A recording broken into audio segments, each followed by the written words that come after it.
یعنی جتنا بڑا وہ سوچتا ہے اتنی بڑی اس کی ترقی ہوتی ہے. بڑی سوچ کا ایک چھوٹا سا حصہ بھی بہت بڑا ہوتا ہے. میری بات سمجھ آ رہی ہے آپ کو؟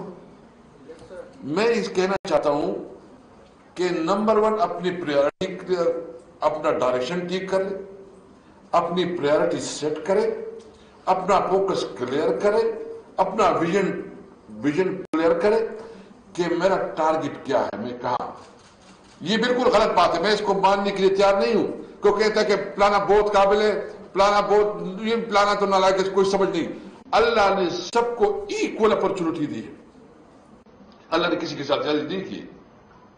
وہ رب العالمین ہے، وہ پوری انسانیت کا رب ہے، اس نے سب کو لیکن آپ نے ایکسپلور کرنا ہے کہ آپ کے رجحانات کس طرف ہے، آپ کی ٹینڈنسی، آپ مطلب آپ کے اندر کیا خواہشات آپ کی کیا ہے. تو اس خواہشات کے مطابق اپنا کیریئر ڈیزائن کریں. نمبر 1 اپنی پریارٹیز، اس پہ کلیئرٹی ہونی چاہیے. اگر آپ کہتے ہیں کہ جی اچھا میں یہ کام کرنا چاہتا ہوں، چلو یہ پتہ نہیں ہو جائے گا کہ نہیں ہو جائے گا، اچھا نہیں چلو میں نہیں یہ نو بالکل کلیئر یہ ہوگا.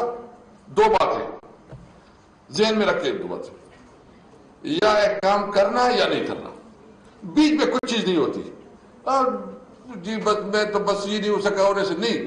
آپ نے ایک کام سوچا کہ میں کروں گا، پھر آپ کریں، اپنے آپ کو کنفیوز نہ رکھیں. تو اس لیے سب سے پہلے مجھے پتا ہے کچھ کو فیملیز پرابلم ہوں گے، کچھ کو جو ہے نا گھر میں فائنینشیل پرابلم ہوں گے، کچھ کو کافی لوگوں کے مختلف پرابلم ہو سکتے ہیں.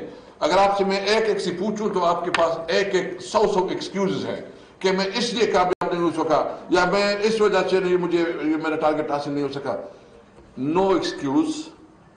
اگر آپ کے پاس کوئی پرابلم ہے تو اس کے لیے کوئی طریقہ بنا سکتے ہیں انسان. یہ انسان کے پاس ایک وزڈم ہوتا ہے، اللہ تعالیٰ نے ہر انسان کو ایک وزڈم دیا ہے، وہ اس کے مطابق اپنے آپ کو ایڈجسٹ کر لیتا ہے. لیکن مسئلہ یہ ہے کہ آپ اپنے لیے ٹارگٹ واضح کریں، اپنے لیے اپنا مشن، اپنا ویژن واضح کریں، تو آپ پھر دیکھیں. اور محنت کے بغیر تو نہیں ہوتا. آپ سوچیں گے کہ میں نے تو بہت بڑا سوچ دیا، میں نے خواب دیکھ دیا اور پھر جو ہے گھر بیٹھ گئی، اس طرح نہیں ہوتا. آپ نے یہ نہیں دیکھنا ہے کہ میں ادھر بھی یونیورسٹیز میں بھی یہی کہا ہے کہ آپ نہیں دیکھیں کہ گرمی ہے، سردی ہے، بجلی ہے نہیں، اور وہ ادھر تو یہ ہوا، پھر وہ تو میرے ادھر فوت کی ہوئی، اور ادھر کوئی شادی ہے، میں 2-3 دن اس میں مصروف رہا، وہ نہیں میں تو بچوں کی میں یہ کروں. اسپیکر قومی اسمبلی اسد قیصر اسلام آباد میں تقریب سے خطاب کر رہے تھے. انہوں نے کہا کہ ہمیں سب سے پہلے اپنی ترجیحات کا تعین کرنا چاہیے